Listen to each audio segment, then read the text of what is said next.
Jai Ganesha Pahimam, Shri Ganesh, Rakshamam.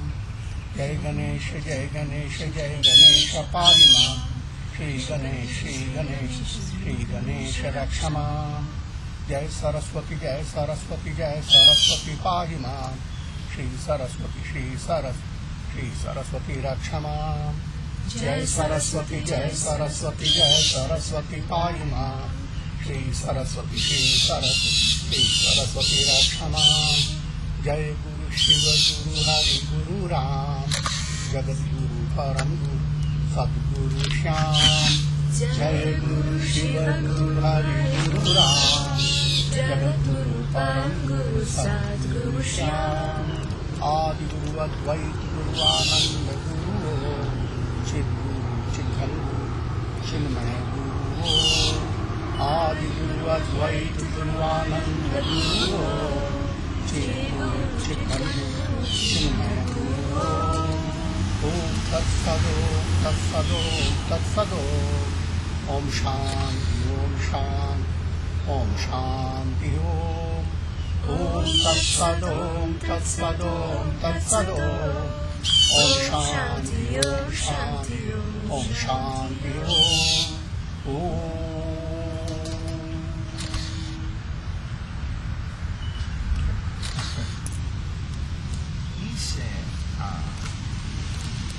Impressively Hatha Yoga in a spiritual way.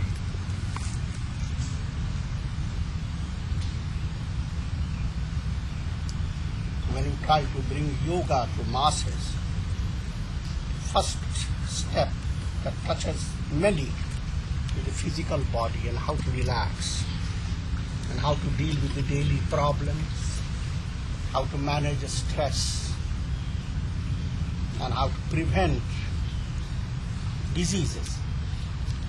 Also how to make your personality flexible so that you can be harmony with others. For all these, Hatha Yoga has wonderful technique and has all the answers. What is exactly, because today many people around the world speak about meditation, workshops, meditation, what is meditation? Meditation is training the mind to be focused. And meditation has 3 levels. Concentration, called dharana. Meditation, dhyana. Then samadhi, superconsciousness. Human mind is constantly distracted. Capacity to focus is so limited. How limited you can see it by the TV. Each ad is given only for a few seconds. And then they will repeat it again. Because they know if they do it more, people will not follow. So, capacity to focus is very limited. And all the time the mind is wandering. No one knows what will happen if the mind didn't wander. See, that's amazing peace is there internally, an expansion. Just like the sky is always there up in there. But you have always dealing with clouds, you don't know the sky. So you're always dealing with the mental distractions, you don't know the inner expansion. So the Raja Yoga and Yoga philosophy teaches now how to train your mind to be focused. Focusing state is called ekagrata, and that can be done in various ways. You don't need lots of philosophy for it. The simple common sense that you need attention for achieving anything in this world. You need concentration for doing anything in an effective way. And therefore, choose any object and try to let your mind stay with it. Let it be just a rose. But in order to let your mind stay with it, here also there is one step of trata. Place before yourself a rose, and if you are more advanced, why a rose? Choose something that is inspired, a symbol, a religious symbol, a deity, a illumined personality, or just abstract form. Choose something. Then place it at the level of your eyes, that particular object. Look at it with open eyes without winking, but don't strain your eyes. Look at it simply without nothing else to see but just that. Close your eyes. Whenever your eyes get tired, open again. Now, if you are practicing concentration on a spiritual symbol, deity, it becomes much more effective if you have a mantra. So, for example, you are concentrating on Lord Krishna or Lord Shiva. Have a picture of Lord Shiva or Krishna, or according to your faith, any particular symbol, and repeat the mantra or repeat any name of God according to your faith. And while repeating, for example, you have Lord Shiva there, I'm saying Om Namah Shiva, Om Namah Shiva. Eyes are open, and you go on repeating. But next step, close your eyes, mentally visualize the picture. Along with the visualization, you repeat the mantra. Next step, without the mantra, simply visualize. Simply see the picture. But with it, develop a feeling the picture is of God. And God is embodiment of love, compassion, is Satchidananda, existence, knowledge, bliss, absolute. Not all the attributes, whatever attribute appeals to you.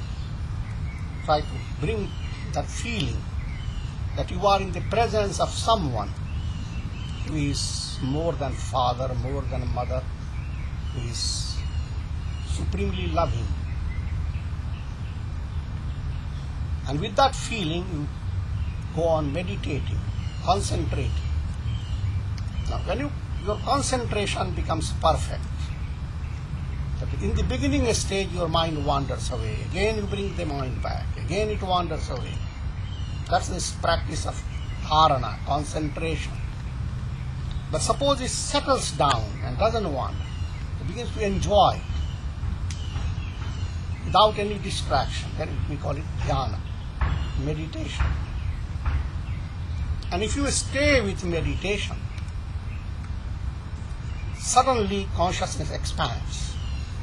It's just like looking up to the sky and clouds are always there. But suddenly clouds have moved away, and what do you see? The sky. That sky-like consciousness is always there in everyone. But the mind is always distracted, so one doesn't see it. So that's called samadhi. These three stages can be easily explained by simple simile. You see, in old time matchstick. You have no matches, but there's a lot of sunshine, and you have a lens. So, you bring some paper or something that is combustible, place it, put the lens on top of it, and focus the rays of the sun so that the sharpest focus is there on that combustible matter. So the first stage is focusing. That state is compared to concentration, dharana. Once you have focused it, don't shake your hand anymore. Leave it. That state is called jnana, meditation. Third state, it begins to burn. That's samadhi. Similarly, we are talking about solar energy. Spiritual energy is like that, and your mind is the lens. The moment you allow the mind to bring a concentration of that energy, miraculous things begin to happen. But as you begin to practice concentration, meditation and samadhi, this practice is called meditation, dhyana yoga. And your mind will move from one level to another. A beginner will not expect to have samadhi, may have a little tinge of it sometimes. But the mind will wander. Sometimes it will be in concentration level, sometimes in meditation. And when the mind wanders too much, then goes into each other. This becomes a simple exercise of meditation. If a person were to set a time every day for practice of meditation, that will change one's life in a miraculous way, because all problems arise from the mind. Handling all problems is possible only by your mind. And a concentrated mind can give you a right way of looking at your problem.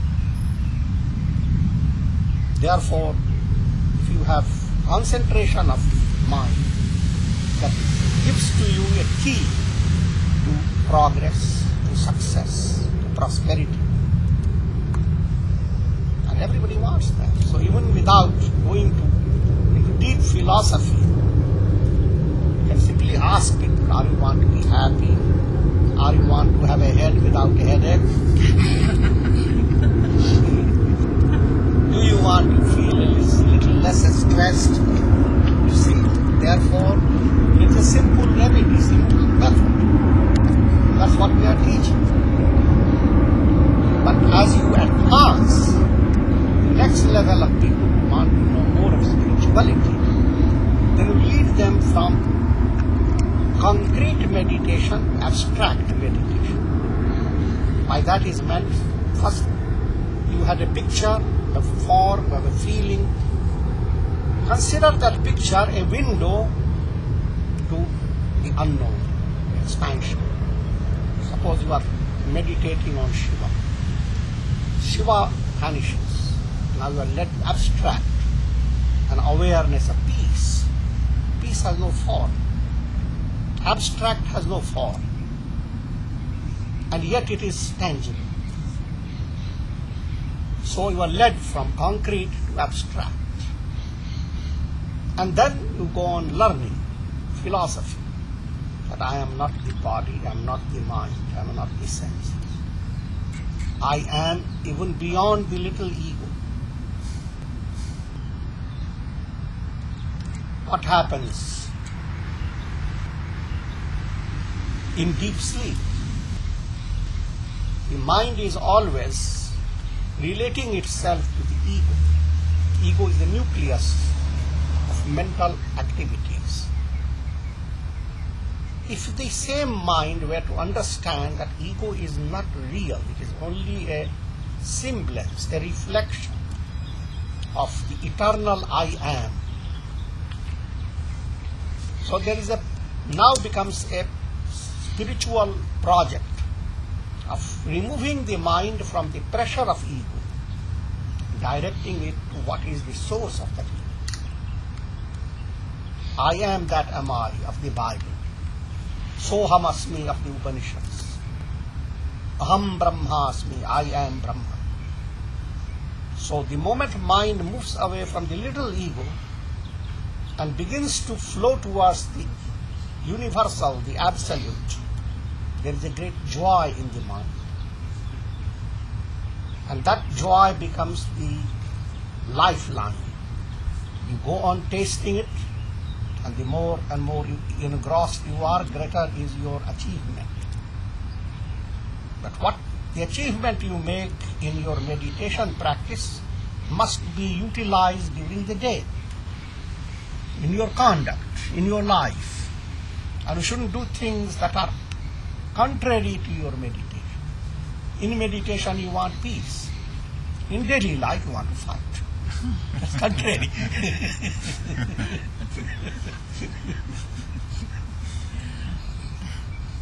In meditation you want to be good. In daily life you are not so good. So there has to be a harmony. Then meditation becomes wonderful. In turn it changes your conduct, your character in daily life. And that's the way you go on evolving. And then all other yogas come in. You become a karma yogi. You learn to enjoy doing your duty. And one step more, you learn to do certain works that are helpful to others. So while it is helping you, it is at the same time helping others. If you are a dancer, and in your happiness you dance, you help yourself. But when the people start looking at it, they are also beginning to enjoy.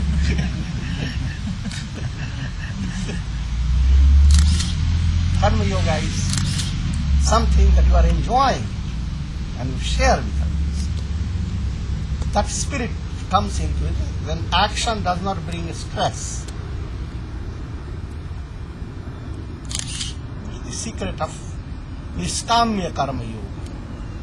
Niskamya means you have no expectation that you have to have some result from it. Primarily you are enjoying it and it gives you fulfillment. The result will come, the best automatically. That we are not concerned. Sakamya is action you do, you are always doing it for a result. So a teacher is there, he teaches. But the moment he hears his salary is cut down, no teaching.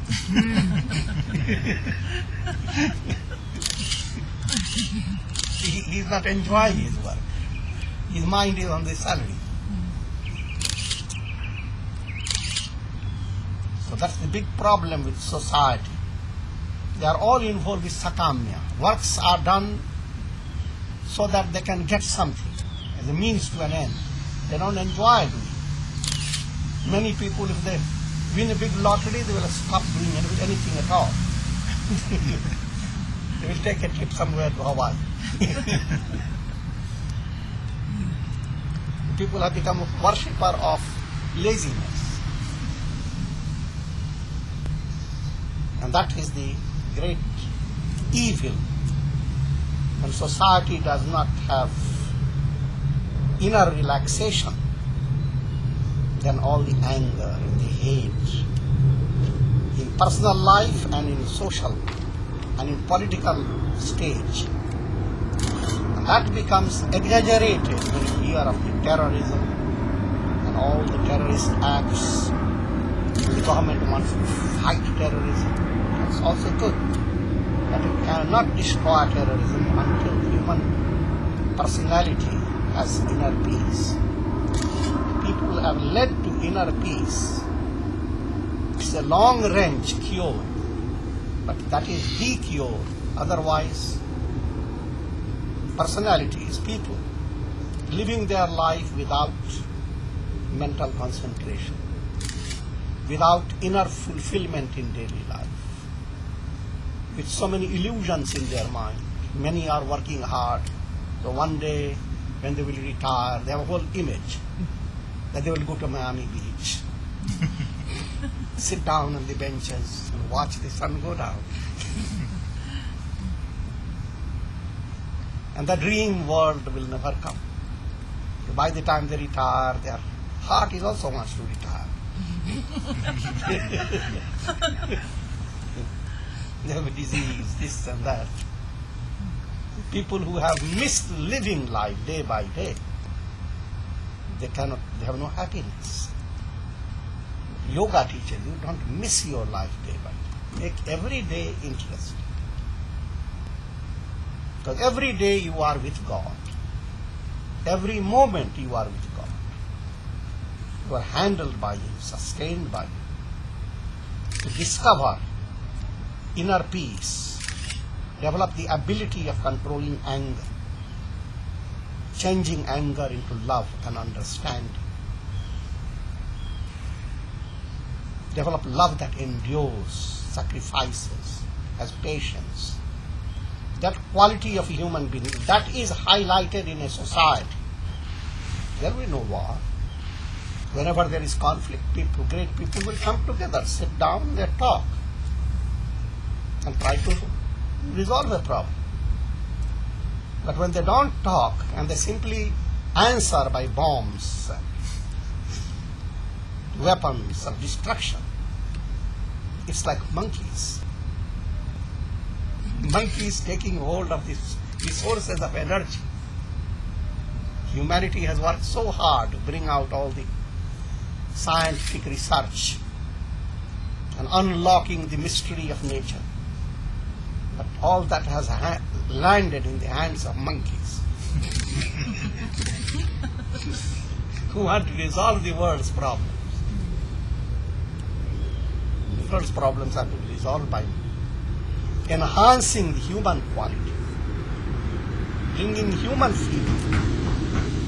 Look at the TVs, cinemas. What are they doing? They are not giving to people the beauty of human feeling. They are giving to them the beauty of mechanism. How can you shoot yourself up into the stars? A lot of action. And children seeing that, they think that's life. Things can become so quick. It's the wrong type of message.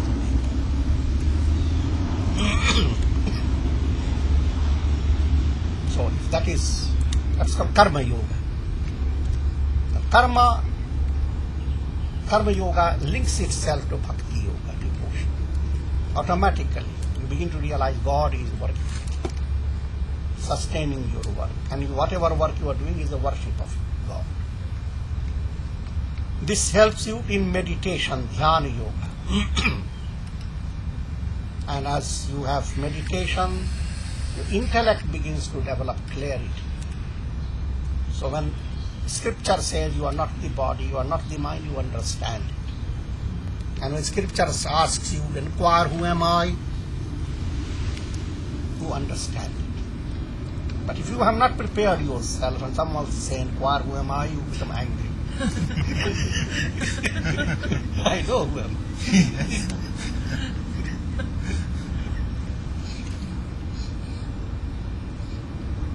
So the four yogas are interlinked. Karma, action, bhakti, devotion, dhyana, meditation, jnana, reason, understanding.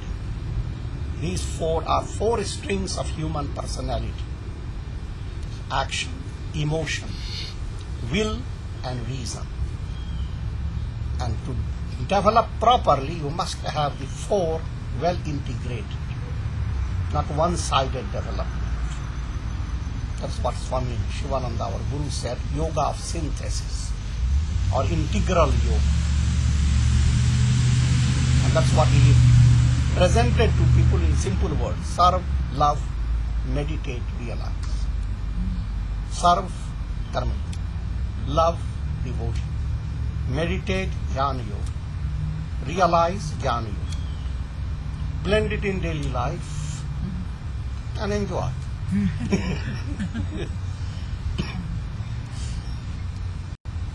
The other question that many people sometimes pose is if it is possible to attain divine realization without the guide of a guru or a spiritual master. First problem will be, will not realize it that it is realization.